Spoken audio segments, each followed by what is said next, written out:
don't want to waste any of those action points. We'll do that. Put these guys in defensive mode so that they take less damage. Speaking of which, can we do... Nope. And that'll be the end of this turn. There we go. Yikes, those bows do a ton of damage to our troops. Ooh, and they almost buzzed down that one troop. And let's see. So these scoundrel guys, do they have armor piercing is the thing? No, they don't. Alright, fair enough. So yeah, I mean, our longswordsmen here, now usually they would have quite a lot of armor, and yeah, they are an armored unit, so they have +2 to armor here. I think this is, it's not 12 armor, it's just 10 armor, so yeah, I think the little bonuses here are already applied to the stats up here. Now, I was wondering about that because if they had armored piercing bullets, it would actually just go right through my longswordsmen here. But these guys are good because they can overwhelm pikemen and shielded units. However, these guys don't seem to be any of those two conditions, unfortunately. Here's what I think I'll do. I think I'll just get our guys to just go right up to them, stab them. Unfortunately, they're gonna die. But it's fairly alright because they're really rather cheap to rebuild is the thing. And I'm just going to get our guys to swarm them. Doing a little side attack here, and you can actually flank enemies. For example, this draconian scoundrel guy is facing the wrong way here, and if our guy attacks him from the back 2 tiles here, it'll do a flanking attack, and because we're close to them, you'll notice how this area is inside this like this little yellow shaded zone. So for example, these guys have to run all the way here, so they can only attack once, but they'll still do that flanking attack. So now if I move them here, they'll actually be able to do 2 strikes. Unless it takes the enemy out on the first strike, I suppose. So yeah, that'll be another turn. We'll end the turn like that. They'll move, they'll probably do attack. And yeah, they inside the game, I mean, it's not done. It'll do a little flanking attack here as well. There we go. So let's see what we can do right here. Longswordsmen, come from the back side. Flanking attack. Do a nice little jab right there. You guys, use your bow. Shoot them. Pow! Or crossbow. That'll do a little bit more. These guys are going to come from the back as well. Now that they've turned to face those guys, and bam, overwhelm them. So yeah, very nifty little battles here and there. So that'll win that battle. It'll get our guys some more experience too. And as your troops level up as well, they'll gain more hit points, of course, some more different strengths and stuff and such like that. And I think, yeah, at the final level, all of your guys do get a... I want to say all of your guys, probably... Some of these units, they do get like a little perk. For example, when these guys turn into elite units, they'll inflict bleeding wounds. So that is sort of that one battle. Here's what I'll do. I'll get Edwards' army to move here. Take this one Civic Guard, get them to join up with them. And I'll get them to... oh, damn. Can't actually do that. Damn. I had wanted their troop here to start a battle with that Draconian thing. Or no, I can do that. So we'll start a battle like that, and I'll start a multi-unit battle here. And yeah. As you can see, you can bring up multiple troops of units to fight in one little battle. Although I believe you can only do this in certain places here and there. Now, I think we've already gone over the 20-minute mark, but anyhow, if you've enjoyed the video so far, be sure to like and subscribe. You know, that helps me out a ton, and it's just, you know, clicking that little button, or those 2 little buttons at the bottom of the video player. So let's see, that cockatrice has some sort of like flaming spouting attack. These vargs are just melee strike beasts. They have night vision, but apart from that, they're not too special. So let's see what we can do here. A lot more civic guards. We have more civic guards, some human halberdier units, some archers, and of course those longswordsmen. Let's get the archers moving forward. So I see a nice little flanking. No? Not a flanking attack spot. If we shoot at these 2 wargs, it's going to do 2 shots, where it's going to fire 2 volleys. It might do 10 damage, but I want to see if we move it slightly closer, we'll be able to do a flanking shot. So I'll check that again. Damn, it's not going to be able to. That kind of sucks. Oh well, in that case, we'll pluck at them, and what that'll do is that'll turn their backs, allow our swordsmen to move forward. Can we? Are these guys just not flankable?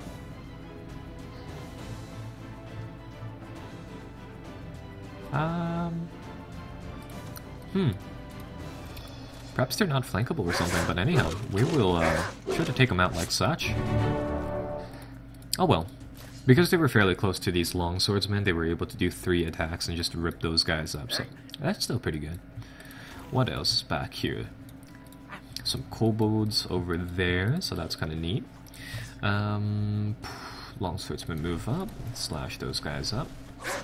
There we go. Our guys over here, use your bows, straight shot, that'll do a little bit of damage. There we go. So we'll get the rest of our people to move forwards here. Now Edward, because he's on a horse, he has a little charging ability, which is nice. So yeah, he'll do 6 more damage on the first strike in melee combat if he moves more than 6 or 4 hexes per turn. And I want to send him right into the flank of those kobold guys, but it doesn't look like we can. So I think we'll get him to just come over here, bash the living crap out of that thing and take it out. Now let's see, there's not really too much I can do now. I'll use the hotkeys here. We'll just get all of our guys to just sort of fortify themselves. They're probably going to eliminate that one swordsman troop, but then again, we can produce them for fairly cheap. Oh. That cockatrice really likes to use that doom gaze thing. I thought it was like spewing fire or something. Oh well. Now let's see what we can do about it here. Do a nice little flanking attack on these kobolds. I'll show you guys the abilities that you have during the battles here. So yeah, you can also cast spells, and the list of spells is different from the ones that you have on the campaign map. We start off with Overload and Fireball. Fireball is your, you know, it's a fireball. It's your generic attack. Costs 10 mana, 10 casting points, 22 damage, so that's good. Overload, I believe you can only use on machine types, but it does a lot more damage. It does like 10 damage per turn. So, yeah. Do I really want to waste 10 mana to kill this thing? I mean, it'd be neat. Actually, this cockatrice actually has a ton of health, so here's what we're going to do. Edward's going to cast Fireball. It's going to use up all of his mana, though. Yeah, we'll just zap it, just because. So yeah, now he's out of action points, but hey, it's kind of neat. You can try out different spells like such. And over here, we have some archers. Yeah, your archers can't fire their bows if they're in one range, so I'll get them to back out here. But as you can see, when you're moving, yeah, like your enemies have this zone of control around them, where if you are inside that zone of control and you try to move around it or just in the general vicinity of it, you will take a little bit of damage. So that cockatrice is a major problem. Now, what should I do? That target is going to retaliate and it's going to do quite a damaging strike here. Yikes. Now, these people with like the halberds, they're technically pikemen as the game calls them. They should be effective against mounted units, and because they have a polearm weapon, they should be actually decently effective at long range or large creatures, but it doesn't look like they are, is the thing. Here, I think what I have to do is just stab them a few times. Yeah, because what I hope to do here is that if I can get my guys to maneuver around here effectively, I might be able to take this guy out with one shot. Perhaps not. Somebody's at my door. Somebody else is handling it, so I can continue playing a little bit. Now that thing's probably going to take out one of my units though, or maybe not. It's not going to. Okay, fair enough. Here's the thing that I like. Admittedly, the unit animations for the game they're not terribly like great. So I love doing this. With the Dreadnought, you automatically start off with like a little prototype rifle, and it does 30 damage, but you can only shoot it like once or twice, I believe, per battle. It says it's cool. It said, I know it says there's a cooldown 1 turn, but I've yet to be able to use it for like more than once in a battle. And it's just this puny little animation that just kills things. Just watch this. So wait, hang on. Select the gun. Right click on it. Yeah, and it's literally just that, but like it's just so effective. It can take out entire squads of like troops. So yeah, that'll finish that battle. It'll win us that little place. It looks like we got a warg as a reward. Or can sell it as, well, we'll take the unit just because. Combine our little army blocks here. And yeah, I mean, the game is really rather nifty like that. So, back inside Fazberg, I think we'll build a few city improvements because right now it looks like we can already choose from a big list of units. Or actually, no, I think we'll need 2 human longswordsmen to replace those ones that we had lost. And I think we'll buy a arena, because what that'll do is that it'll increase the rank that the units produced at our city, with the infantry units, not all units, but the infantry units produced at that city. And yeah, these longswordsmen are a infantry unit, and we'll be buying a lot more of them in the future, so we'll do that. And in the meantime, Edward will rest, these guys will rest as well, so that'll give them a bit of healing. And now that we have this great farm, it is producing that extra income, which is that extra population, which is somehow represented by those things. I've never seen that like little blurb before. So yeah, that'll make the population grow a little bit faster, which is useful. And in the meantime, we can get back to our scouting in a little bit. There we go. What is over here? Oh, we found that that casting catalyst. Yeah, there's our ancient ruins. That's another little dungeon that you can explore. Another one of those hasteberry things. Over here, another little great farm. Ooh, we found the first AI faction. They have a town over here. And another one of those casting catalysts.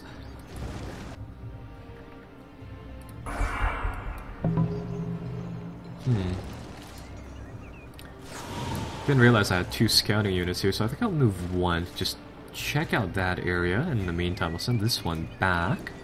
Because it does the civilization thing where you had to request access to other people's lands if you're not, say, at war with them or anything. So here's what I'll do. I'll get these guys. Oh, they've declared war on us. Never mind. Oh, I should mention that the turns inside the game is, I don't really know how that combat started, but that kind of sucks. I should mention that inside this game, you do have the option of playing the turn-based, like, you can play as a regular turn-based game, where people just sort of take turns as they go along here, but you can also play it as a sort of like a hybrid of turn-based and real-time, where as soon as you hit that turn button, everybody's AP points, movement points, gets refreshed, and you essentially move at the same time. So do a little bit more scouting here.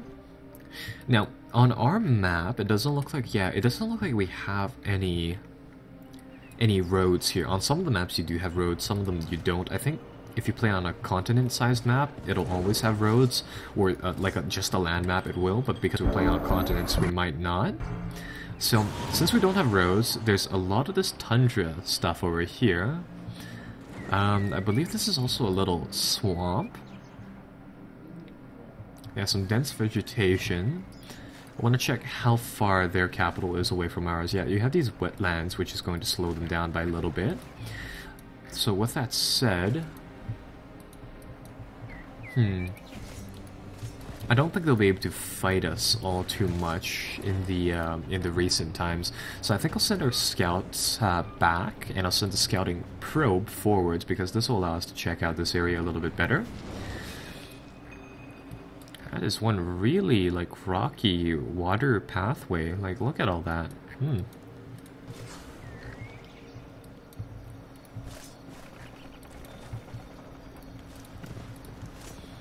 And I think we'll pretty much just get our guys to make camp here for a little bit. Later on, we might send our guys out to destroy that enemy faction. But right now, I think we'll wait a little bit. And perfect. We've researched engineers, so that's good. Do a new research. Engineers are a nifty little unit because they have this, well, they're good for siege battles is the thing. And the only way that you can take those towns is through siege battles. So what else do we have to research? Like I said, we could do research invention. That'll increase our casting points, and as you see there, every single spell does use roughly around 10 points for if they're cheap, and that's just going to increase soon. I think we'll do invention, then steam powered. Steam powered here increases the amount of money that great farms and gold mines generate. And both of those things here, we have a great farm over here and a gold mine, so that'll help us out quite a little bit inside the money race. Looks like we also built that that arena, so that's good. Going from there, let's see. Let's build a laboratory. That'll give us a little advantage inside the tech race. So that'll give us 10 more, so that'll increase our tech ability by 50%, so that'll be nice. Yeah, I'll just pull my eyes back.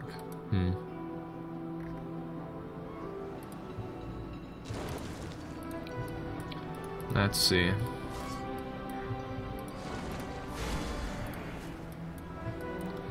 So I think I'll give this hero, that rogue, another army of itself to command. Now that I think about it, I think I'll leave this cavalry unit around these mountains over here, so that'll provide us with eyes of this passage. And the scouting drone will buzz its way over to the enemy's lands over there. Edward will make camp. This is already a 6-stack army. Where is that fortress? Where's that dungeon? That dungeon is over here. I'll check out how strong those dungeons are, because some of them aren't terribly hard, but still pretty damn hard. So we'll see whether or not we can actually do the easier out of the two one over here. So that'll give us something to do in the meantime. Oh, and another hero offers to join us. So let's see. A level 2 sorcerer, a spell stealer, wishes to join us. Don't really know how to pronounce his name, but I think we'll hire him. Because yeah, you hire these people indefinitely, and they don't seem to have any sort of little, what's it called? Upkeep cost. Like, you hire them once is the thing. So yeah, this guy is a little goblin guy, so he has wetland walking, so he'll be able to get through those wetlands easier. Night vision, all that stuff. He's mounted, he's fast healing, he has charge. He can do this shock bolts thing, we can trigger up to 3 times. Oh, and he has a few free upgrade points to spend, and whenever you level up, you get these upgrade points for your heroes. It doesn't work with regular units, and you can buy quite a few different things with that. You can buy some more casting points, you can buy some of the perk ones like here, or alternatively, you can buy, say, some of the more generic ones, such as increased damage, increased defense, and all that. I think I'll give him this Starblades one, so he'll be more of like a support guy, giving all friendly units inflict shocking and +1 lightning damage on their weapons. So that'll be kind of neat. That'll make him very useful as well. What does the Bard do here? It just he can just shoot darts, but he's more so of a generic unit. Here's what I think I'll do. I'll take these Civic Guards out because they're not terribly strong. But they're really cheap though, and I'll get them to... Oh no, damn it. I didn't want to move my entire army, but I think I'll get those guards out. Put the Sorcerer in Edward's army. And inside this army we have a decent troop, so we'll send them out as well. And we'll just really do our thing with them, really. In the meantime, I think I'll build a few archers and a few units just to keep the fort back at home. And later on, I think we will need to found a town soon. There we go. Now, the thing about these dungeons is that I don't believe you can actually do them as a big battle, meaning that you can't do them with the full might of your troops. You can only do them with 6 units, whatever you have in the stack, that is actually entering that dungeon, which is one little problem here. So yeah, this one is the legendary one. It's a very useful building if you manage to clear it, but I don't think we will be able to do that. Now, I don't want to do this, but this one's only strong, so it's not too difficult. I'm thinking about just sending in my